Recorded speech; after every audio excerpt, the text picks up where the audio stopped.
तो जैसे यूपीएसआई में सिलेक्शन आपका हुआ तो क्या शुरू से आपका सपना एसआई ही था?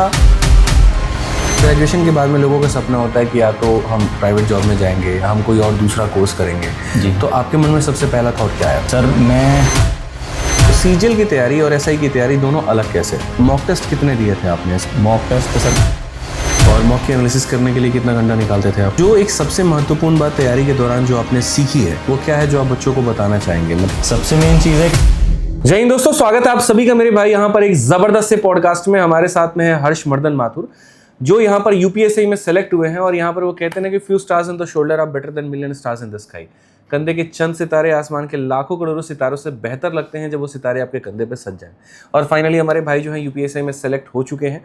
एक अलग ही चमक आज इनके चेहरे पे देखने को मिल रही है, खुशी भी जो है वो एक अलग लेवल का है। तो आज इस पॉडकास्ट के माध्यम से हम इनकी पूरी बैकग्राउंड जानेंगे कि कैसे इन्होंने पढ़ाई करी, किस किस विषय पर इन्होंने कैसे काम किया, ठीक है, जीवन में कौन सी असफलताएं इनको मिली, उससे ओवरकम ये कैसे किया, अपने आप को कैसे मोटिवेटेड रखा और तमाम सारी बातें। और आपके लिए टिप्स भी हम लोग निकालेंगे कि आप उसको फॉलो करके आपका भी सिलेक्शन हो पाए।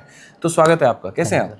बहुत अच्छा हूँ सर। बढ़िया। कहाँ से हैं आप? सर मैं मथुरा से हूँ। मथुरा से हैं? जी सर। तो आप बॉर्न और ब्रॉट अप मथुरा में ही हुए हो जी या सर। फिर अच्छा सब कुछ मथुरा से। सारी पढ़ाई? जी सर। 10वीं कहाँ से की? मथुरा से। 12वीं? मथुरा से। ग्रेजुएशन? वो दिल्ली से करिए। वो दिल्ली से। दिल्ली में दिल्ली यूनिवर्सिटी? Yes sir. अच्छा, कौन सा विषय रहा है आपका? Mathematics honours. Mathematics honours. कौन सा कॉलेज था? दीनदयाल उपाध्याय कॉलेज। अच्छा, दीनदयाल उपाध्याय था। तो जैसे यूपीएसआई में सिलेक्शन आपका हुआ तो क्या शुरू से आपका सपना एसआई ही था नहीं सर, या फिर कुछ और रहा? मैं सीजीएल की तैयारी करने आया था जब ग्रेजुएशन कंप्लीट हो गई थी। उसके बाद आपकी ऑफलाइन क्लास चलती थी वजीराबाद में। अच्छा। मैं उसका स्टूडेंट हूँ 2024 बैच से। अच्छा। जी सर, मैंने काफ़ी टाइम वहाँ क्लासेस ली हैं। उसके बाद फिर मैं ऑनलाइन पढ़ने लग गया था क्योंकि फिर थोड़े केस। आप ही ने मैसेज किया था क्या व्हाट्सएप पे? नहीं सर। अच्छा, काफ़ी सारे बच्चों के आए ऑफलाइन वालों के। तो जो वजीराबाद वाले हॉल में क्लास चलती थी तो आप वहाँ पे आते थे? जी। बहुत बढ़िया। फिर तो आप ऑफलाइन से पढ़े हो। तो कैसे क्लासेस के बारे में थोड़ा बताओ यार, थोड़ा रिवाइव करते हैं। क्लासेस काफ़ी अच्छी थी सर। आप आते थे एकदम, फिर क्लास शुरू होने के बाद तुरंत पढ़ाई होने लग जाती थी। बिल्कुल भी टाइम वेस्ट नहीं होता था। सीधे हम पढ़ते थे बैच के बाद बैच। और आप ऐसे कुछ नहीं कहते थे कि ये इस बैच का बच्चा ये इसी में बैठेगा। जिसको जितना पढ़ना है, जहाँ तक पढ़ना है वो पढ़ता जाएगा। बिल्कुल आप क्लास के बाद डाउट भी सॉल्व करा देते, हर चीज़ होती थी। आपके साथ में एक और है, वो भी ऑफलाइन स्टूडेंट ही है जी, ठीक है। और वही वो भी बता रही थी कि हाँ प्रॉपर टाइम आप दे रहे होते थे डाउट के लिए। जी ठीक है। और मैंने हमेशा कोशिश की है कि कितने भी बैचेस चले, जिसको जिसमें बैठना है बैठे, अपना पढ़े, ताकि सिलेबस जल्दी कवर हो पाए। क्योंकि जो गहराई है सिलेबस की और ऊपर से ऑफलाइन में आप देखते भी है कि नोट करने के लिए भी टाइम देना होता है, सारी चीज़ें करनी होती है। तो उसमें एक बैच से अगर बच्चा कंप्लीट करेगा तो नहीं होगा। ठीक है। तो टोटल कितना समय लगा आपको तैयारी में? सर मेन चीज़ था कि जीएस साथ के साथ कवर करना था। मैथ बहुत जल्दी हो गया था जो काफ़ी अच्छे तरीके से आपने करा दिया था कवर। रीजनिंग तो कर ही लेते हैं ज़्यादातर स्टूडेंट्स। और इंग्लिश मेरी पहले से अच्छी है। मतलब मैंने उसके लिए ज़्यादा पढ़ाई नहीं करी है, बस थोड़ा बहुत वीडियोस वगैरह देख लेता हूँ। तो जीएस कवर करना था, वो भी आपके साथ कवर। आप क्लास में ये भी बताते रहते थे कुछ ना कुछ एक्स्ट्रा, इंग्लिश के वोकैब वगैरह सब चीज़ें, वो मुझे सब याद है अभी ऑफलाइन ऑप्शन से। A for amiable, A for amicable और सब कुछ तमाम चीज़ें वहाँ पे। तो मैं थोड़ा सा जानना चाहूँगा कि जैसे आपने ग्रेजुएशन कंप्लीट किया जी, तो ग्रेजुएशन के बाद में लोगों का सपना होता है कि या तो हम प्राइवेट जॉब में जाएंगे, हम कोई और दूसरा कोर्स करेंगे जी। तो आपके मन में सबसे पहला थॉट क्या आया था? सर मैं स्पोर्ट्स एंथुसियास्ट भी हूँ। मैं नेशनल खेल चुका हूँ। फेंसिंग स्पोर्ट है। किस में? फेंसिंग स्पोर्ट है। जो मास्क पहन के तलवारबाजी होती है। अच्छा जी। अच्छा, उसका मैं नेशनल भी खेल चुका हूँ। क्या बात है। तो मैं ऑलरेडी मतलब स्पोर्ट्स में काफ़ी अच्छा था स्टार्टिंग से। क्रिकेट भी मैंने डिस्ट्रिक्ट लेवल तक खेला है। फिर मेरा ये था कि मेरे मम्मी पापा दोनों सरकारी नौकरी में ही हैं, दोनों टीचर हैं एक्चुअली। अच्छा जी। तो उन्होंने काफ़ी प्रेरित किया। फिर तैयारी करते करते फिर काफ़ी प्रेरणा मिलती गई। सब जगह से लोगों को देखते रहे, नौकरी कैसे मिलने के बाद क्या होता है। तो फिर मोटिवेशन अपने आप हो गई। तो पहला जो आपके मन में थॉट आया था वो किस एग्जाम की प्रिपरेशन को लेकर? CGL sir. सीजीएल को स्टार्टिंग से कि हम सीजीएल की तैयारी करते हैं? अब भी मैं सीजीएल के लिए कर रहा हूँ। अच्छा, अभी भी सीजीएल के लिए जी कर रहे हैं। तो सीजीएल की तैयारी करते करते फॉर्म आया एसआई का और आपने भर दिया। तो आपका जो है वो कौन सा फेवरेट पोस्ट है सीजीएल के लिए? ASO sir. एएसओ किस में? सीएसएस। तो बहुत बढ़िया। तो सीएसएस से क्यों है यार, क्यों जा रहे हो सीएसएस में? मतलब सर क्योंकि एक्साइज भी है, इनकम टैक्स भी है, एमईए भी है। सर क्योंकि मुझे केवल जॉब तक नहीं रुकना है। अच्छा। और भी चीज़ें करनी है। हाँ। ऑब्वियसली मुझे स्पोर्ट्स अच्छा लगता है। और भी चीज़ें मैं खेलता हूँ, फुटबॉल भी खेलता हूँ, बैडमिंटन भी खेलता हूँ, हर चीज़। मतलब काफ़ी बचपन से लाइवली इंसान हूँ तो टाइम में ऐसा। तो मतलब सीएसएस थोड़ा कंफर्टेबल लग रहा है कि हाँ जाएंगे और बाकी जो अपने स्किल्स हैं उसके ऊपर में ध्यान हम दे पाएंगे। जी। ठीक है। तो सीजीएल की तैयारी और एसआई की तैयारी दोनों अलग कैसे है? एक तो सर मेन चीज़ है इंग्लिश सब्जेक्ट। इसमें हिंदी की तैयारी करनी थी, मुझे अलग से करनी पड़ी। फिर मैंने आपके चैनल से हिंदी की मैराथन्स देखी, और उसके अलावा मूल विधि वगैरह पढ़ना पड़ा। मैथ और रीजनिंग तो लगभग सेम सही है। मैथ कैसे कवर किया था आपने? मैथ्स कैसे कवर किया था सर? मैथ्स में आपकी जो पहले मैंने क्लासेस ली सारी, क्लासेस लेने के बाद जो नोट्स बनाए थे बस उनका रिवीजन करना है, हमें एक्स्ट्रा कुछ नहीं करना होता। क्वेश्चंस लगाते रहिए, साथ के साथ रिवाइज होता रहता है। तो मतलब जो सीजीएल के लिए आपने ऑफलाइन का मैथ्स पढ़ा, तो उसी से आपके लिए एसआई का भी आपका हो गया, ठीक है कि बढ़िया सा। और दूसरा ये जो आपने कहा कंपैरेटिवली इजी है, तो मतलब थोड़ा सा एसआई वाला जो पार्ट था वो आसान था। मैथ्स के बाद में हम आते हैं हिंदी पे। तो हिंदी चूंकि स्क्रैच से आपको पढ़ना था, आपने इसके पहले कोई यूपी का एग्जाम भी नहीं दिया था, कुछ भी नहीं, आपको कोई आइडिया भी नहीं है। ऐसे में क्या होता है कि लोगों से पूछ करके थोड़ा जान लिया, यूट्यूब से पूछ के जान लिया। तो कैसे किया फ्रॉम स्क्रैच, कैसे हिंदी की तैयारी की आपने? सर एक्चुअली मेरी मदर जो है वो हिंदी की टीचर है। अच्छा। काफ़ी कुछ मतलब पहले से ही सॉर्टेड था मेरी लाइफ में। मदर हिंदी की टीचर हैं। फिर वहाँ पे जब मैंने सर से फिर मैराथन क्लासेस लेनी शुरू करी, तो सब कुछ ईजी होता गया। काफ़ी अच्छे तरीके से पढ़ाया हुआ है, सब कुछ सेटल्ड है, तो मतलब ईजी रहा काफ़ी मेरे लिए। बहुत बढ़िया। तो मम्मी ने जो है वो हिंदी थोड़ा पढ़ा दिया जी, बाकी काम मॉक टेस्ट से हो गया जी। जीएस की तैयारी कैसे किया आपने? जीएस का सर बुक्स थी, कुछ लूसेंट वगैरह भी पढ़ी मैंने, तो उसको करते करते हो गया।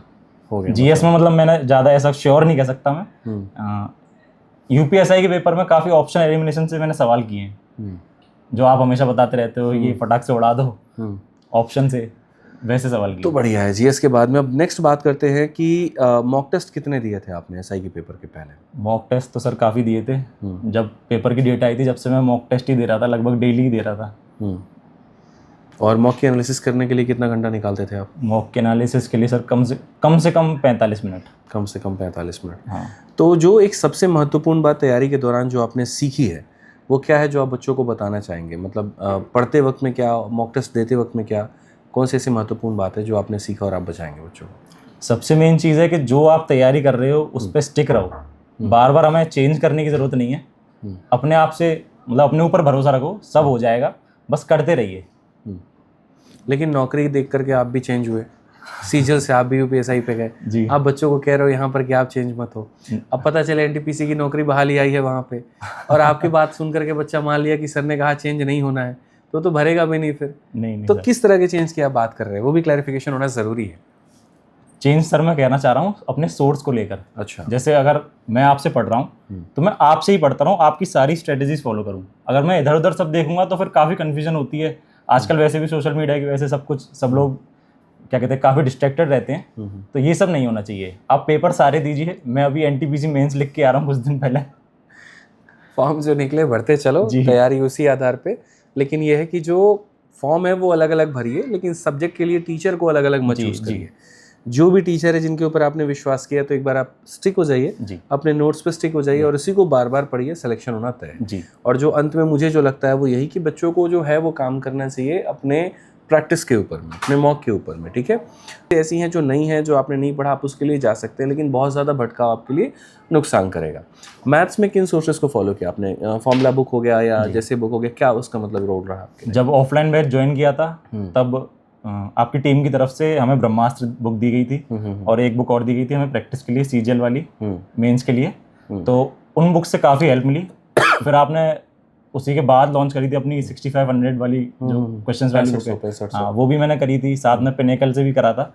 तो बस फॉर्मूला बुक जैसे आपने रिवीजन के लिए मतलब पढ़ा, तो कितना हेल्प मिला आपको फॉर्मूला बुक से? मतलब सर काफ़ी हेल्प मिलती है उससे, क्योंकि एकदम से आपको फॉर्मूला सारे एक जगह लिखे हुए तो कहीं नहीं मिलेंगे। आप अगर नोट्स भी बनाओगे, उनको ढूंढने में टाइम लगाओगे, हर चीज़ होती है, तो काफ़ी टाइम बचता है उस बुक से। आप नोट्स बना के पढ़ते थे या फिर बस क्लास में क्वेश्चन हो गया देख लिया और उससे काम हो जाएगा? कैसे पढ़ते थे आप? मैथ्स के लिए सर स्पेशली क्लास में अगर कोई सर ने टॉपिक पढ़ाया है तो मैं सीधे उसके क्वेश्चन लगा लेता था, क्योंकि मतलब मेरा ऐसा नहीं था मैं ज़्यादा नोट्स बनाऊं, तो मैं डायरेक्ट क्वेश्चंस पे ही। मतलब आप स्मार्ट स्टडी कर रहे थे कि पढ़ लिया और उसके बाद में प्रैक्टिस कर ली, काफ़ी है, ठीक है। तैयारी के दौरान एक इंसान कई बार डिमोटिवेट होता है, कई बार परेशान होता है, दुखी होता है, कई कारण होते हैं, कई बार जॉब का नहीं लग पाना या फैमिली इश्यूज़ होना, ठीक है। तो आपने हमेशा अपने आप को मोटिवेटेड कैसे रखा? सर बस ये था कि साथ के एक तो आपके फ्रेंड्स काफ़ी हेल्प करते हैं, जो आपके साथ तैयारी कर रहे हैं उनसे काफ़ी मोटिवेशन मिलता है। कोई ना कोई सेलेक्ट ज़रूर होता है लाइब्रेरी जाते हो आप, वहाँ भी आपको सिलेक्टेड बंदे दिखते हैं, उनसे काफ़ी मोटिवेशन मिलता है। मैंने 2024 सीजीएल मेंस भी लिखा था, 25 का मेंस भी लिखा, इसमें मैं कंप्यूटर की वजह से रह गया। अच्छा। हाँ, वरना मेरे नंबर थे अच्छे, सीजीएल में मिल सकती थी, पर कोई बात नहीं, जो होता है सब कुछ अच्छा ही होगा, आप बस तैयारी करते रहिए, बिल्कुल अच्छे, अपने ऊपर विश्वास रखिए। तो आपको लगता है कि लाइब्रेरी जाना चाहिए पढ़ाई करने के लिए? जी जाना चाहिए सर। तो घर से क्यों नहीं की तैयारी आपने? घर पे सर कुछ ना कुछ काम हो जाता है। काम हरा देते हैं। हाँ लेकिन लाइब्रेरी में एक एटमॉस्फेयर मिल जाता जी। है। तो जो लाइब्रेरी में पढ़ने का है वो सही तरीका क्या है? लाइब्रेरी में पढ़ने का सही तरीका सर, अब आप जाते हैं सुबह, अपना खाना पीना साथ में लेके जाइए ज़रूर, उससे बहुत डिस्ट्रैक्शन होता है। आप कहीं खाने के लिए उठ के जाएंगे, उसमें टाइम वेस्ट होगा, हर चीज़ में आपको टाइम वेस्ट नहीं करना है अपना, वहाँ बैठ के पढ़ते रहिए, सब हो जाएगा। औसतन कितने घंटे आप पढ़ते थे अपनी तैयारी में? सर औसतन 6 से 7 घंटा, इससे ज़्यादा मैं नहीं पढ़ता था, क्योंकि मेरे खेलना भी मुझे होता लगता है था। टॉपर बड़े बड़े झूठ बोलते हैं, सेलेक्ट होने के बाद में कहते हैं 6 घंटा पढ़ते थे, और यहाँ पता चले कि कह रहे खाना खाने के लिए भी टाइम वेस्ट मत करो। तो कैसे पॉसिबल है फिर? सर खेलना भी होता था, मुझे काफ़ी अच्छा लगता है खेलना। अच्छा, खेलना अच्छा लगता है, तो आप अपने लिए पर्सनली स्पोर्ट्स के लिए ज़्यादा टाइम निकालते थे। चलो बहुत बढ़िया बात है, बहुत अच्छा लगा। तो फाइनली बच्चों को हमारे कुछ टिप्स देना चाहेंगे आप सिलेक्शन के लिए, कि जिसको वो फॉलो करे और जो गलतियों से हो रही हैं उसको वो दूर करें, ठीक है? आपकी तरफ से 5 ऐसे टिप्स क्या रहेंगे? सर पहला तो वही सबसे बेसिक, अपने एक सोर्स पे स्टिक रहिए, उसके अलावा आपको कुछ भी करने की ज़रूरत नहीं है। इससे बेसिक टिप और इससे असरदार टिप कोई नहीं है, यही फॉलो करते रहिए जो आपका टीचर बोल रहा है। आपको टाइम टू टाइम पीडीएफ मिलती हैं सर, जिस भी सोर्स को आप फॉलो करते हैं, तो उन पीडीएफ्स को सॉल्व करिए, बस मेहनत करते रहिए, मॉक देते रहिए, उनका एनालिसिस बहुत ज़रूरी है, मॉक एनालिसिस करिए। ये बेसिक टिप्स हैं और इनसे क्लियर हो जाएगा एग्जाम। चलिए, आपके लाइफ में सिलेक्शन में सबसे बड़ा रोल किसका रहा है? सर सबसे बड़ा रोल, किसी और को बुरा ना लग जाए, ध्यान रखना। कई लोग भी हो सकते नहीं सर, सबसे बड़ा तो सर माँ बाप का ही, उनसे बड़ा क्या किसी का रोल क्या हो सकता है। बट फिर भी सबसे बड़ा क्रेडिट मम्मी को देना चाहोगे, पापा को देना चाहोगे? ये तो नहीं कह सकता सर। नहीं कह सकते। हाँ, मम्मी पापा दोनों बराबर ही है मेरे लिए। थैंक्स किसको कहना चाहोगे आप? आज आप सफल हो चुके हो, आपकी नौकरी लग चुकी है, अब आप डिपार्टमेंट में जाने वाले हो, तो कोई पर्सन ऐसा जिसको आप थैंक्स कहना चाहोगे, अपने रिलेटिव्स में, फ्रेंड्स में, मम्मी पापा में, जिसको द वन कोई ऐसा हो? सर ऑब्वियसली सबसे पहले मम्मी पापा, मेरी सिस्टर, वो मेरी काफ़ी हेल्प करती है, काफ़ी बैक करती है मुझे। उसके बाद सारे टीचर्स, आप, जिनसे भी मैंने पढ़ा, सबको बहुत बहुत थैंक यू। चलिए बहुत बढ़िया, बहुत अच्छा लगा पॉडकास्ट लेके। बाकी बच्चों जो है, आप लोग बताइए कि पॉडकास्ट कैसा रहा। आपके मन में अगर कोई और सवाल है जो आप पूछना चाहते हैं, आप कमेंट बॉक्स में लिख सकते हैं, हम लोग डिस्कस करके उसका रिप्लाई आपको दे देंगे, ठीक है? और मेरी तरफ से पूरी शुभकामनाएं आपके लिए सीजीएल के लिए, ठीक है? और सीजीएल की भी तैयारी बहुत बढ़िया से करिए, यहीं पर इसी जगह पर आप लोगों के लिए भी सम्मान समारोह होगा, और मेरी पूरी शुभकामनाएं हैं कि सीजीएल में आपको सीसीएस का पोस्ट ज़रूर मिले। Thank you sir.